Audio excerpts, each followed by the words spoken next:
Hey, it's 104 heat index outside right now.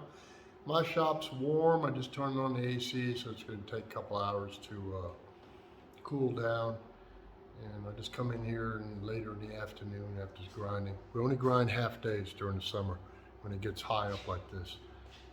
Apparently across the United States it's a heat wave. Anyway, enough with that. I told you guys we're going to be working on the trailer. These Vermeer trailers, I'll turn this around in a second. These were built specifically for the 252s back then. Now, I remember when I bought mine, oh, good Lord, I can't tell you what year it was, but it's like 30-something years ago. Anyway, these trailers, I wanted to get one, and these trailers from Vermeer back then were like $3,500. And so instead I just bought a 5x10 trailer for maybe $1,000 back then, brand new. So I like these trailers because they're specific to the machine, but there's failure points. Let me show you. Hold on. All right, this machine had like 450 hours on it. I know you're saying, well, Adam, not all of us have a lift to put the trailer on, but you know, I do. Now, if you don't and you're working on this tailgate system, here's the easy part. Don't panic. Take out that cotter pin. You take out that cotter pin, you tap, drop one side, tap it the other way. It drops. There's a pipe in here with a rod, and this whole tailgate comes off. So if you're not a welder or don't want to learn to weld or you don't want to learn to fabricate anything, you can take some tips in this for what you want to tell your guy or your fabricator will do it. You could take this whole thing off, put it in the back on your truck or your trailer, take it to a welding shop, and they'll repair it. Apparently, some Joe Blow, and this is typical of lawn trailers and everything, they just want somebody to quick it and flick it. See, it's hard to tell, but there's another piece. You see different colors? There's another piece of expanded metal welded over this blow through. And this is very common on lawn trailers. So you guys with lawn trailers, it's the same thing. Look, it's hard to tell. You see, it's all punched out. It collapsed. It tore out here, tore out up there. So these are the failure points, okay? Your middle tire, the tricycle tire, hits this part right here and comes up. Then when it gets up here, your two back tires hit this. This is held up perfect. This is held up perfect. It's the center that takes the hammer, okay? It's that initial, and you see where it happened. It tore out here in the initial first part of the trailer, down here. So the lip broke down here, which caused this to push in and blow through time after time, caused that piece of C-channel, angle iron, not C-channel, to bend and bow, and everything collapsed in the center. So they put another piece in there, and what's it doing? It's bowed in. And then they put a piece of angle iron here, a bigger piece of angle iron, instead of just cutting this stuff and repair it. Now, I'm not going to spend a lot of money on this, but what I am going to do is cut all this off to expand the metal. Look at here what damage is underneath here. If I have to cut a section and splice one, I will. Same thing, I will cut off here, put a completely new piece of angle line, new piece of angle line in here, and I'll just show you, okay? And a whole new sheet of expanded metal. I may go to the next notch thicker, and I may overlap these for strength. Just instead of the pieces that are still welded on, I may just put a weld on top of them, another piece of angle. All right, I'm gonna, once I get this apart, I'll analyze and see what could be salvaged, what can't.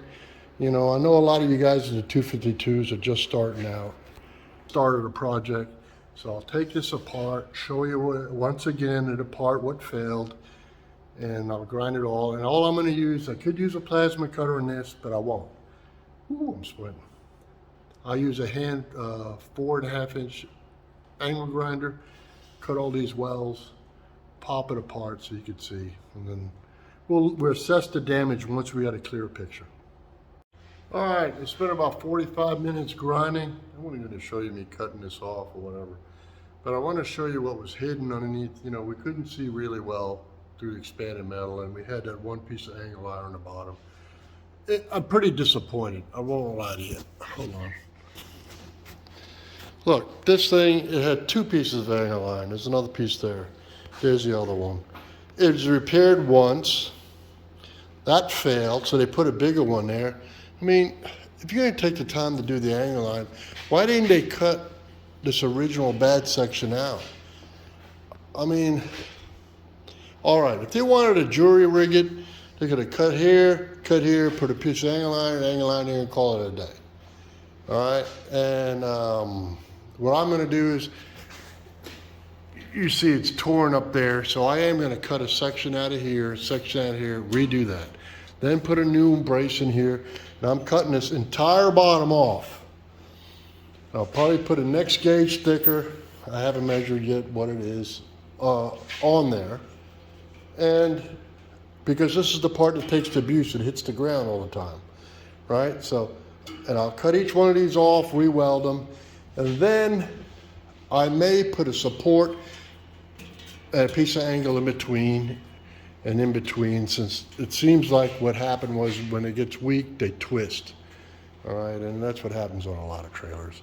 So, I mean, what's it gonna hurt me to throw a couple of pieces of angle in here and here and over there? You know, maybe two and two more.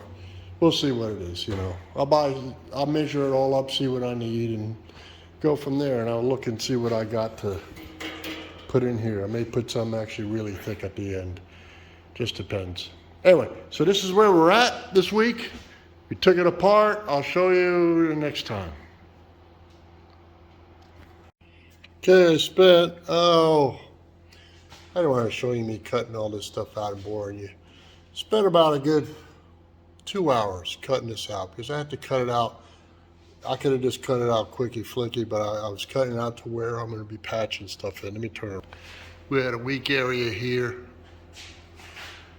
This was bent, re-bending it back. I found that there was a failure also right here in that weld. It was already broke, so it's going to break more. So I'll clean it up, I'll re-weld it. I'll patch in a section of, this is 1.5 by 1.5 angle, 1/8 inch. I'll patch it in here, and then I'll put it in the next piece down here, and then upright. Then I'll put the two cross members on it. All right, all this is cut off. This is all the stuff that came off of it.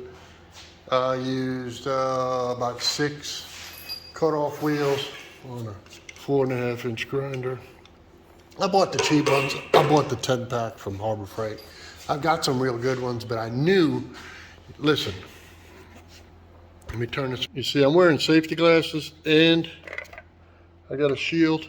All right, you got to wear both because these discs, they will fragment down. Look, show you one. I got caught on a piece of that expanded metal over there.